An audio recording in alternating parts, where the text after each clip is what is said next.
حاجی سید اسد علی شاہ گیلانی فقیر من اللہ خانوادہ رسول سے اور آل بطول سے اور فرزند حسنین مقبول سے میری نسبت ہے۔ میں سید ہوں اور سید زادہ ہوں۔ میں حقیقت کا ساتھ دیتا ہوں اور سچائی کو لے کے چلتا ہوں، کیونکہ میں نے ہمیشہ اللہ وحدہ لا شریک سے صراط مستقیم کا مطالبہ بھی کیا ہے، خواہش بھی کی ہے، تمنا بھی کی ہے اور طلب بھی کی ہے۔ میں جو بات بھی کروں گا وہ میرے ظن کے مطابق وہ سچی ہوگی اور اس میں حقیقت ہوگی۔ میرا کسی سے کوئی جھگڑا نہیں ہے۔ میرا آج کا موضوع جو ہے کہ یہ فلسطین میں بیت المقدس یعنی مسجد اقصی کس کی ہے اور اس پہ جھگڑا کیوں ہے، میں آج اس بات کو نہایت احسن طریقے سے آپ کے سامنے پیش کرتا ہوں۔ اصل میں بیت المقدس یعنی پاک اور صاف اور شفاف گھر جو ہے، جو جس کا نام اللہ نے دیا، اور یہ مسجد اقصی ہے جسے اللہ نے ایک متبرک اور مبارک جگہ قرار دی۔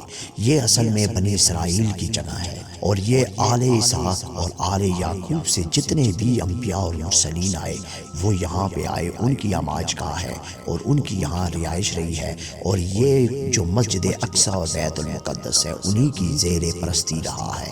ہمارے نبی آخر الزمان سرکار دو عالم رحمتاً للعالمین جو ہیں وہ آل اسماعیل میں سے ہیں، اور آل اسماعیل کا فلسطین میں بیت المقدس سے کوئی بھی ربط نہیں ہے۔ لیکن سچ کو مانیں، جو چیز ہماری نہیں ہے اور جو ہمارے لیے نہیں تھی تو ہم اسی پہ جھگڑا کیوں کر رہے ہیں؟ پہلی بات تو یہ ہے۔ لہٰذا ہمارے آل اسماعیل سے جب ہمیں خانہ کعبہ جو بیت اللہ اور مسجد الحرام کے حوالے سے ہمارے پاس ہے، آج تک کسی یہودی نے، کسی عیسائی نے، کسی نصرانی نے یا کسی اور مذہب کے کسی بھی شخص نے اس پہ دعوے داری نہیں کی، اس لیے کہ دیکھ لیں یہاں پہ آپ کو سمجھ آ جائے گی کہ آج تک کسی نے یہ نہیں کہا کہ یہ مسجد الحرام یا بیت اللہ بھی ہمارا ہے، یہ کسی نے بھی اس پہ بات نہیں کی۔ مگر مجھے نہیں سمجھ آتی کہ امت محمدیہ میں اور ملت اسلامیہ میں یہ کیوں مسئلہ رہا ہے کہ ہر وہ چیز جو اس کی نہ بھی ہو وہ اس میں کود پڑتا ہے اور خود کو ایک دہشت پسند خود بخود اپنے آپ کو ثابت کر رہے ہیں۔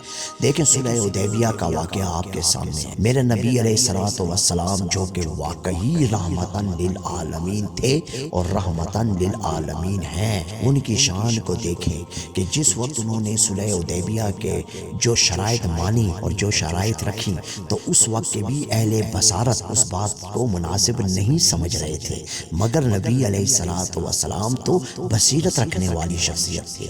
انہوں نے اس کو بصیرت کے انداز میں دیکھا اور انہوں نے اس کو کتنی احسن طریقے سے صلح حدیبیہ کو انہوں نے اس وقت حل فرمایا۔ دیکھیں اس میں مشرکین اور کفار مکہ کی ایسی شرائط تھیں جو ناقابل قبول تھی، مگر میرے نبی علیہ الصلوۃ والسلام نے انہیں احسن طریقے سے قبول بھی فرمایا اور اس پہ امنا و صدقنا بھی کیا، کیونکہ ان کی وہ اہل نظر تھے، ان کی نظر بہت دور تک جا رہی تھی، وہ دور اندیش تھے۔ آج بھی ہمارے ساتھ جو واقعات ہو رہے ہیں، اگر ہم نبی کی سنت پر چلیں، نبی کے اخلاق کو دیکھیں تو آج دنیا میں مسلمانوں کے یہ جھگڑے ختم ہو جائیں گے۔ آج مسلمان مغلوب نہیں غالب ہو جائے گا۔ میں کسی کی نہ حمایت کر رہا ہوں اور نہ کسی کی مخالفت کر رہا ہوں، ایک سچ کو بیان کر رہا ہوں کہ بیت المقدس اور جو مسجد اقصی ہے یہ بنیادی طور پہ یہود و نصارہ کی جگہ ہے۔ اگر عمر ابن خطاب محترم و مکرم نے اگر اپنے دور میں اس کو فتح کیا تو اس کا مطلب تو یہ قطعی طور پہ نہیں ہوتا کہ کسی سے کوئی چیز لے لینا وہ آپ کی ہو گئی۔ دیکھیں یہ بات کو آپ غلط انداز میں نہ لے جائیں، اس کو مثبت طریقے سے سوچیں تو آج بھی غزہ کی پٹی پر یا فلسطین میں یہ یاسر عرفات جیسی شخصیات نے ان چیزوں کو جو خود کو تو مجاہد کہتے رہے اور وہیں سے انہوں نے سب سے پہلے متعارف کرایا خودکش حملہ۔ آپ دیکھ لیں یہ خودکش حملہ انہی لوگوں نے متعارف کرایا۔ دیکھیں اس میں لفظ بھی خودکشی کا ہی ہے اور اسلام نے خودکشی کو حرام قرار دیا۔ جتنا بھی زائد ہوگا، جتنا بھی عابد ہوگا، جتنا بھی ساجد ہوگا، جتنا بھی حامد ہوگا، اگر وہ خودکشی کے زمرے میں آئے گا تو اس کی موت کو اللہ وحدہ لا شریک اور اس کے نبی علیہ الصلوۃ والسلام نے متفق علیہ حرام کر دیا۔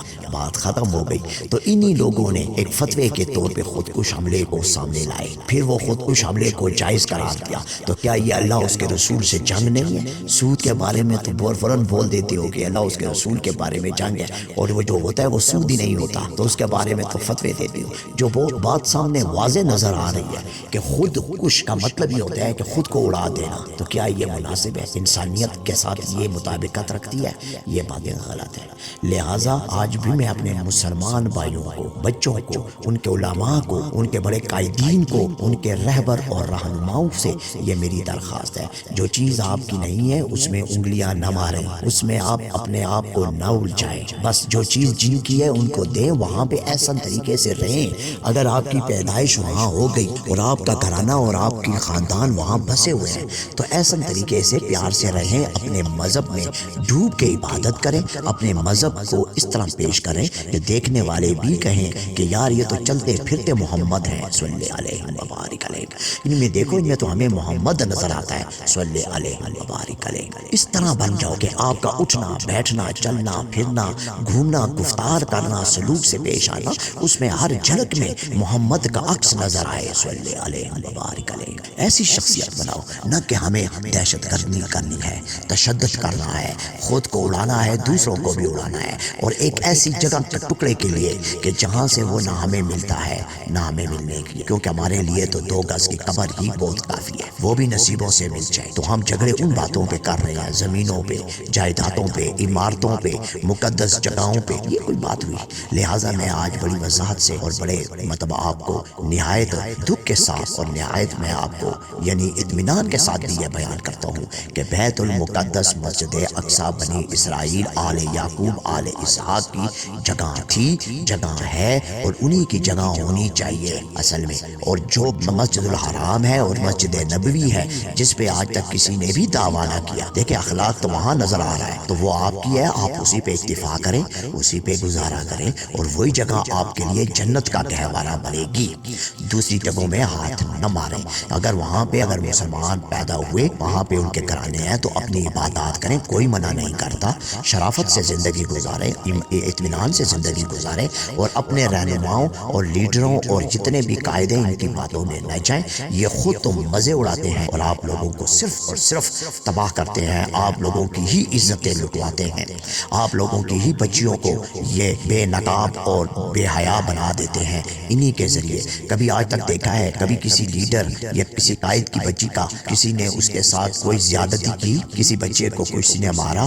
نہیں، وہ تو جب عوام سے تنگ ہو جاتے ہیں، لوگوں کے جلسے جلوسوں سے تنگ ہو جاتے ہیں تو مخالفین سے ہی مل کے ان کو کہتے ہیں ہمیں نظر بند کر دو، ہم پہ ایک قانون لاگو کرو، ہم کچھ دن آرام کرنا چاہتے ہیں، تو پھر ان کے لیے بنگلے بن جاتے ہیں اور انہیں 15 دن 20 دن مہینہ نظر بند کر دیا جاتا ہے۔ اندر ان کو اعلیٰ خوراک ہر قسم کی ان کو آسائشیں اور آرام نصیب ہوتا ہے، اور باہر عوام جو ہے وہ جلسے جلوس اور آگ اور جلاؤ کر کے وہ خود کو ختم کر رہی ہوتی ہے، انہی کی بیٹیوں کی عزتیں لوٹی جاتی ہیں، انہی کے جوان بچے مارے جاتے ہیں، مگر قائدین جتنے بھی ہیں، رہبر جتنے بھی ہیں، وہ تو اطمینان سے اندر نظر بند ہو کے بیٹھے ہوئے ہیں، اخبار پڑھ رہے ہیں، ٹی وی دیکھ رہے ہیں، اچھے کھانے کھا رہے ہیں، اور ان کے اوپر خوب مزے سے ان کو جب وہ مکمل طور پہ سکون ان کو مل جاتا ہے تو پھر وہ باہر آ جاتے ہیں، پھر لوگوں کو اکسانا شروع کر دیتے ہیں۔ یہ لوگ آپ کے دوست نہیں ہیں، آپ کے دشمن ہیں۔ اسلام امن کا، سلامتی کا، پیار کا دین ہے، لہٰذا جو چیز نہیں ہے، اسلام تو اپنا حق چھوڑنے والا دین ہے۔ اسلام تو کہتا ہے لکم دینکم ولی دین، جو دین تمہارا ہے تم اس کو لے لو، جو دوسرے ہیں اس میں نہ الجھو۔ اسلام تو آپ کو درس دیتا ہے ہر ایک چھوٹی چھوٹی آیتوں میں، تو تم لوگ تو پھر بھی باتوں کو نہیں سمجھتے، جذبات میں آ جاتے ہو۔ تو لہٰذا میرا آج کے اس موضوع کو سمجھیں، غور کریں کہ یہ مسجد اقصی بیت المقدس کس کا ہے۔ یہ مسجد الاقصی بیت المقدس صرف اور صرف یہود و نصارہ کا ہے۔ یہاں پہ سیدنا اسحاق علیہ الصلوۃ والسلام سے لے کے عیسیٰ علیہ الصلوۃ والسلام تک جتنے بھی انبیاء اور مرسلین آئے وہ سارے ہی اس جگہ کے باسی رہے ہیں، یہیں پہ رہے ہیں، اور ان کی امت بنی اسرائیل میں یہود و نصارہ ہی تھے، انہی کا حق ہے، لہٰذا اس پہ جھگڑا نہیں کرنا چاہیے۔ میرا آپ سے یہی خطاب ہے اور میں آپ سے یہی درخواست کرتا ہوں کہ اس مسئلے کو ایسا طریقے سے حل کریں اور خود وہاں رہیں، اپنی زندگی گزاریں، نہ دوسروں کو تکلیف میں ڈالیں اور نہ خود تکلیفیں اٹھائیں، لوگوں کی باتوں میں نہ آئیں۔ اگر میری بات سمجھ میں آ جائے تو ضرور سمجھ لیں۔ باقی آپ لوگوں کے پاس اختیار ہے، جو آپ کرنا چاہیں وہ آپ کریں۔ میں نے آپ کو ایک اچھی بات نبی علیہ السلام کے حوالے سے بتا دی، باقی آپ کی مرضی ہے۔ وآخر دعوانا والحمد للہ رب العالمین۔ السلام علیکم ورحمۃ اللہ وبرکاتہ ومغفرتہ۔